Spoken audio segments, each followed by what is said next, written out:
할렐루야. 저는 영등포 중앙교회에서 교회 행정을 맡고 있는 김성중 목사입니다. 우리 쉐마 성도님들 또 한 주간도 잘 보내셨는지요? 바람이 많이 셉니다. 이런 날 감기 조심하시는 우리 쉐마 성도님들 되시기를 바라겠습니다.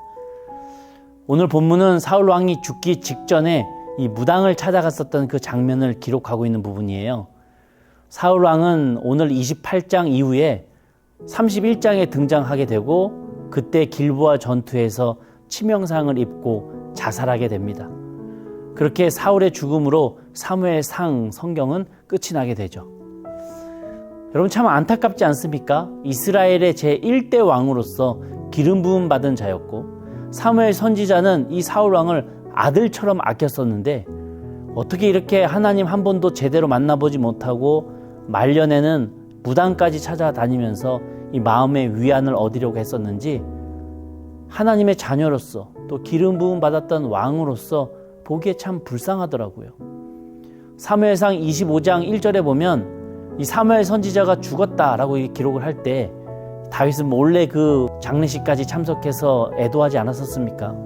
근데 오늘 28장에서는 또 똑같은 사건인 사무엘 선지자의 죽음을 언급하면서 이번에는 사울 왕 입장에서 사울은 그때 어떤 행동을 했었는지 이렇게 다윗과 대조하면서 기록을 하고 있어요.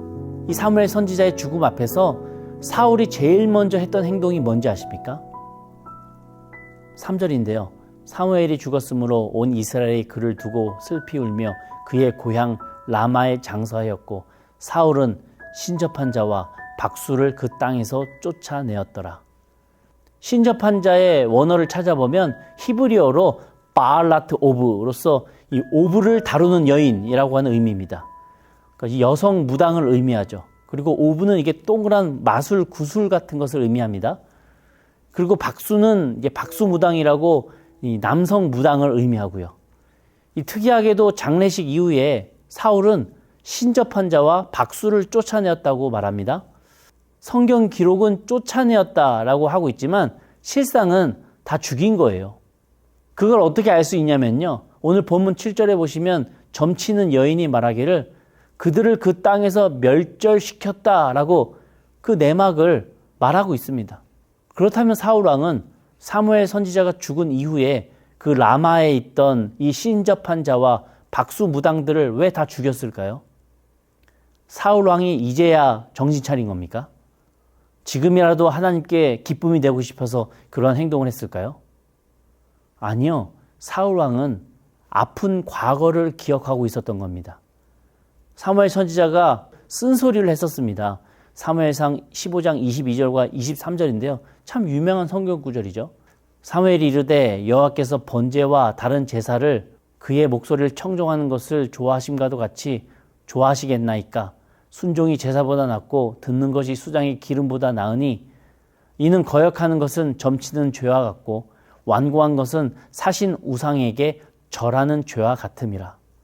이런 사무엘 선지자의 쓴소리에 사울 마음이 매우 상했었고 몇 년이 지나도록 잊지 못하고 있다가 사무엘 선지자가 죽자 그의 고향 라마에서 점치고 우상 섬기던 무당들을 다 죽임으로써 당신 살아있을 때는 저런 점쟁이들이 넘쳐났었지만 당신이 죽고 내가 영적인 리더가 되니까 보십시오. 저들이 이렇게 다 사라지지 않았습니까? 누가 더 옳은 능력의 영적 지도자입니까? 나 아닙니까? 이게 자기 스스로 만족하고 있는 거예요. 이렇게 사무엘 선지자 생전에는 인정받지 못하던 사울이 장례를 치르자마자 이렇게 혼자서 사무엘 선지자에게 항변하고 있는 이 모습을 보이고 있는 것이죠. 그렇게 사울이 자신의 입으로 말했듯이 이제라도 주님 거역하지 않고 완고하지 않게 영적 리더로서 담대히 그 이스라엘을 잘 이끌어 간다면 얼마나 좋겠습니까? 그런데 블레셋 군인들을 딱 보니까 사울 왕은 또 두려운 거예요. 그리고 의지할 대상을 또 찾게 됩니다.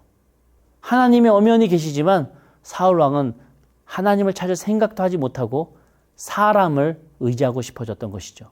5절에 보니까 이렇게 기록합니다. 사울이 블레셋 사람들의 군대를 보고 두려워서 그의 마음이 크게 떨린지라.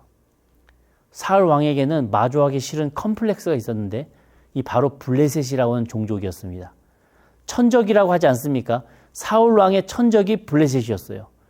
이 사울 왕은 블레셋 앞에만 서면 작아집니다. 맥을 못 쳐요.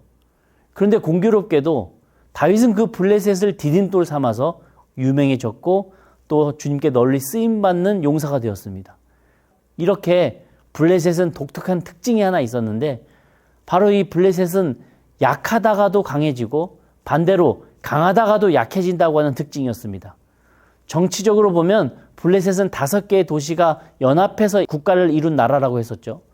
그 5개의 도시가 똘똘 뭉치면 한없이 강해지는 국가가 되지만 내전이 일어나면 또 한없이 약해지는 국가가 된다고 하는 것이죠.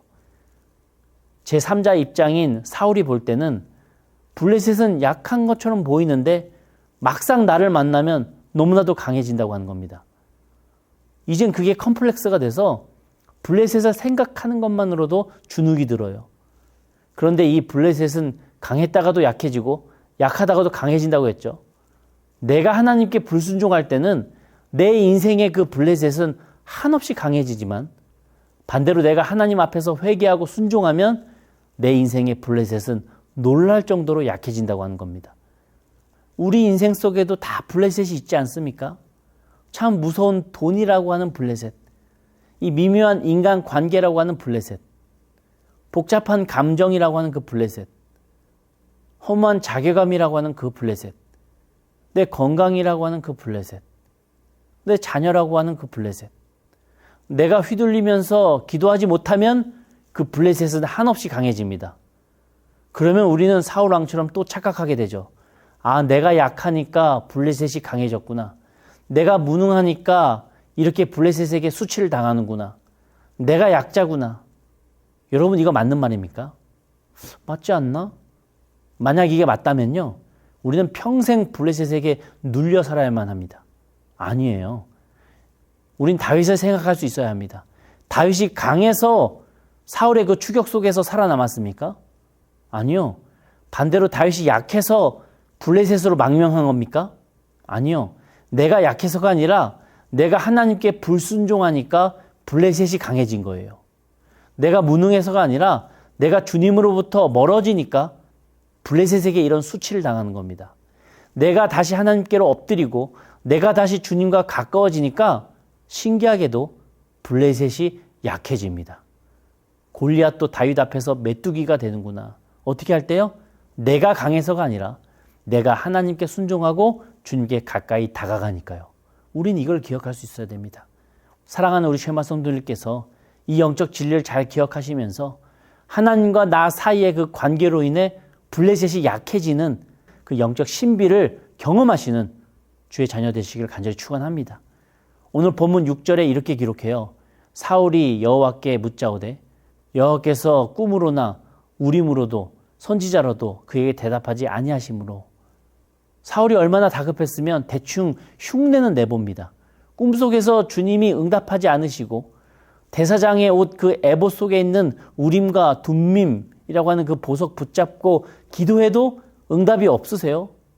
사실 사울이 갖고 있었던 우림과 둠밈이 들어있는 이 대사장의 옷 에봇은 가짜였습니다. 자신이 임의로 만든 옷이었다고 연구해요. 진짜 에봇은 다윗한테 가 있었어요. 블레셋 앞에서 덜덜 떨고 있던 그 사울이 마치 부적처럼 이 가짜 에봇을 붙잡고 기도하는 그 심정이 얼마나 불안했겠습니까? 또 6절에서 선지자로도 대답하지 않았다라고 해요. 왜요? 사울이 선지자를 다 죽였잖아요. 마지막 남은 사무엘 선지자도 죽었고요. 선지자로서 사울 앞에서 직언하던 그 사람들 사울이 다 죽여버렸어요. 전부 다 교활한 간신들만 살아남았다고 하는 거예요. 그리고 사울이 가장 두려워하는 이때에 사울 주변에는 아무도 보이지 않았다고 하는 것입니다. 이렇게 전쟁을 앞둔 시점에 와서 사울 혼자서 뭘 어떻게 해보려고 하지만 아무런 효과가 없었죠. 쉐마 성도 여러분, 그런데 왜 하나님께서 꿈으로나 우림으로나 선지자로 사울을 만나주지 않으셨는지 아십니까? 사울도 막 두려우니까 블레셋 앞에서 기도했잖아요. 하나님 만나달라고 애원했잖아요.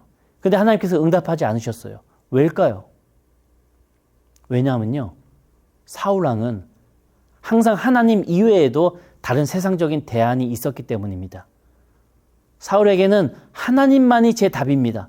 정말 당신밖에 없습니다. 라고 하는 이 간절함이 없었다고 하는 거예요. 내 미래를 두고 하나님께 기도할 때에 하나님, 정말 하나님께서 역사하지 않으시면, 하나님이 내 삶을 인도하지 않으시면 저는 정말로 갈 곳이 없어요, 하나님. 이게 아니에요. 속으로 생각하기는 하나님이 인도하지 않으시면 다른 길 있잖아. 이미 내가 계획했고 인간적으로 준비해 놓은 그 길 있잖아. 그 길 가면 되지 뭐. 이런 차선책이 항상 있었다고 하는 것입니다. 뭐 꿈으로나 우림으로나 선지자로도 안 돼? 뭐 괜찮아. 무당 있잖아. 신접한 여인 있잖아. 그 사람들 통해서 또 원하는 답을 얻으면 돼. 이게 사울의 생각이었었어요. 인간관계에서도요. 아니 당신 아니어도 나 다른 사람 있으니까 큰 상관없어요. 라고 하는 그 뉘앙스를 내가 풍길 때 그 사람과의 신뢰관계가 깊어질 수 있겠습니까? 없죠. 사울은 항상 그 차선책을 생각해 두면서 하나님을 찾아섰기 때문에 당연히 침묵하시는 하나님밖에 만날 수 없었다고 하는 것이죠. 결국 사울은 자신이 죽이고 쫓아냈었던 그 신접한 자들, 박수무당들에게 다시 제발로 찾아갑니다. 어떻게 사람이 이렇게 일관성 없이 양극단을 이렇게 왔다 갔다 할 수 있습니까? 지금 당장 나만을 위할 수 있다면 우상을 철폐했다가도 다시 또 우상에게 절할 수 있는 사람이 이 사울이었다고 하는 거예요. 사울 왕에게는 그런 영적 자존심 따위는 없었습니다. 근데 신기하게도 이런 사울 왕에게도 아주 평생 일관된 인생 모토가 하나 있었어요. 7절에서도 한 번, 8절에서도 한 번 동일하게 표현되고 있습니다. 이게 뭘까요? 사울 왕의 인생 슬로건 5글자입니다. 7절과 8절에 동일하게 나오는 나를 위하여. 사울이 일평생 일관되게 붙잡았었던 자신의 인생의 모토는 나를 위하여.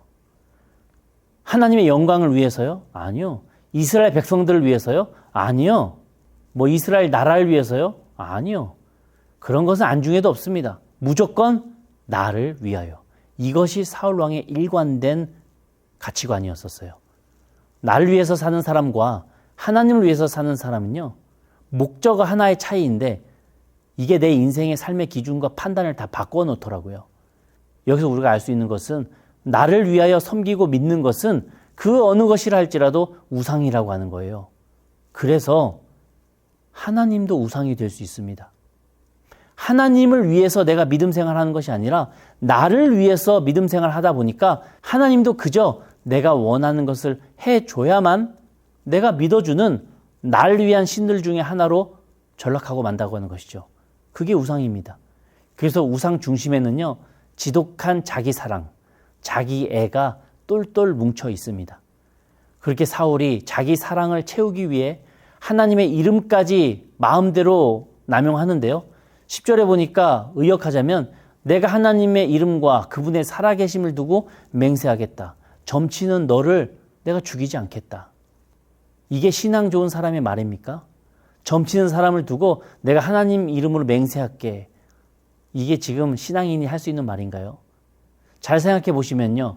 과거에 사울이 하나님의 이름을 언제 이렇게 언급했는가 살펴볼 때에 나를 위할 때, 내가 바라는 것을 얻고자 할 때, 그때 하나님의 이름을 들먹이더라고요. 이건 10계명 제3계명인 하나님 여호와의 이름을 망령되게 부르지 말라라고 하는 그 율법을 어기는 거예요. 이렇게 나만을 위한 인생이 어찌 보면 이 세속화된 세상 속에서 참 지혜롭고 똑똑해 보이는 이 처사인 것 같지만 나만을 위해서 살아가는 사람은 오늘이 사울처럼 항상 두렵고요, 외롭고요, 결국 우상을 붙잡게 된다고 하는 거예요. 우리 그리스도인들의 정체성은 확실해야 됩니다. 나를 위해서 사는 인생 아니라 하나님을 위해서 사는 인생. 딱 이 목적 하나 차이 때문에 내가 신앙인이 되느냐, 우상을 섬기는 사람이 되느냐가 바뀌게 되더라고요. 내가 하나님을 위하는 인생을 살아가게 될 때 결국 내 삶 속에 하나님이 기뻐하시는 길을 선택하게 되고 하나님의 자녀로서 살아가게 되고 예수님이셨다면 어떻게 하셨을까? 이걸 끊임없이 고민하며 기도하는 인생이 될 수밖에 없어요. 그게 바로 우리 그리스도인의 정체성이 된다고 하는 것입니다. 우리 쉐마 성도님께서는 나를 위한 인생을 살고 계십니까? 하나님을 위한 인생을 살고 계십니까? 하나님을 위한 인생을 통하여 하나님께서 주시는 그리스도의 정체성을 확고히 하시는 우리 쉐마 성도들 되시기를 기도하겠습니다. 사울 왕은요, 이 무당에게 죽이지 않겠다라고 하는 약속을 합니다. 그러자 이 무당이 이제 본격적으로 자기의 능력을 발휘해요. 11절에 보니까 이제 사울 왕에게 막 반말합니다. 내가 누구를 너에게 불러 올리랴 라고 말하죠. 그때 사울 왕은 떨면서 아니, 너가 맞춰야지 라고 말하지 않고 사무엘 선지자를 좀 불러주세요 라고 대답합니다. 이 정도는요, 저도 할 수 있을 것 같아요. 아니, 뭐 때문에 왔어요? 뭐 투자 때문에 왔습니다. 아, 그래요? 아이, 지금 붙잡고 있는 그 주식 있죠? 에이, 오래 못 가. 빨리 팔어. 여러분, 제 점괘가 틀렸습니까? 아마 열의 여덟은 맞을 거예요. 이 신접한 여인도요, 사울왕의 그 첫마디, 사무엘 선지자를 좀 불러주세요. 이 말을 딱 듣자마자 이 무당의 통밥으로 지금 사울왕이 무엇을 원하고 있는구나 라는 것을 딱 알아챕니다. 왜냐하면요, 지금 블레셋이 쳐들어왔잖아요. 전쟁을 앞두고 사무엘 선지자가 없으니까 두렵구나. 이걸 바로 눈치챘다고 하는 것입니다. 이제부터 이 여인은 자신의 주특기였던 신접한 연기를 하기 시작하죠. 자신이 사무엘 선지자인 양 연기하면서 다 뻔한 얘기, 이미 모든 이스라엘 백성들이 다 알고 있는 그 얘기를 말하고 연기합니다. 그런데 이 연기가 조금은 어설퍼요. A급 무당은 아니었던 것 같습니다. 15절에 뭐라고 사무엘 선지자처럼 말하는가? 내가 어찌하여 나를 불러 올려서 나를 성가시게 하느냐라고 말해요. 성가시게 했다. 이건 사무엘 선지자의 말투가 아닙니다. 아니요, 이거는 이 여인이 맨날 연기하던 그 잡신들의 말투를 그냥 하고 있는 거예요. 생전에 사무엘 선지자를 단 한 번도 만나보지 않았기 때문에 이 신접한 무당은 그냥 자신에게 익숙했던 우상들 연기하고 있는 겁니다. 근데요, 심신이 미약해진 사울왕은요, 바로 속습니다. 전쟁을 앞둔 사울왕은 사무엘의 영을 불러 올려 의존할 게 아니라 하나님의 말씀을 듣고 기도하며 하나님께 매달리는 시간이 필요했던 것이고, 그런 시간이 쌓일 때 주님께서 왜 사울왕에게 침묵하시겠습니까? 그런데 기름 부음 받은 그 왕이 심신이 연약해져서 그깟 B급 무당에게 휘둘리며 또 속고 있는 거예요. 왜 이런 지경까지 사울이 변하게 된 겁니까? 왜 이렇게까지 사울이 말년에 초라해진 겁니까? 하나님을 위한 삶이 아닌 나만을 위한 삶을 살아왔던 사울 왕이었기 때문입니다. 이게 우리 삶의 모습일 수 있다는 것을 우리는 기억해야 돼요. 우리도 나만을 위해서 살아가게 될 때 하나님도 그냥 여러 옵션 중에 하나 정도로 내가 치부할 수 있어요. 또 나도 누군가에게 속아 넘어져서 이용당할 수도 있습니다. 그리고 가장 중요하고 필요한 사람인 이 다윗을 원수로 매도하고 또 내팽개칠 수도 있죠. 왜요? 자기 사랑이 심해져서요. 눈이 가려지고 귀가 막혀지고 영적으로 둔감해졌기 때문에. 결론적으로 우리는 어떻게 살아가야 하겠습니까?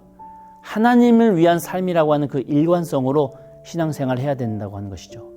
그럴 때 내 인생의 방향이 확고해지고 이전에는 헷갈렸었던 그 선택들이 이제는 아주 명확해지고 고민되지 않는 그런 신비를 경험하게 될 줄로 믿습니다. 그런 하나님의 자녀 되셔서 세상 속에서 그리스도의 향기를 내시는 저와 우리 쉐마 성도들 다 되시기를 주님의 이름으로 간절히 축원합니다. 한 주간도 그런 주님과 동행하시기를 바라겠습니다.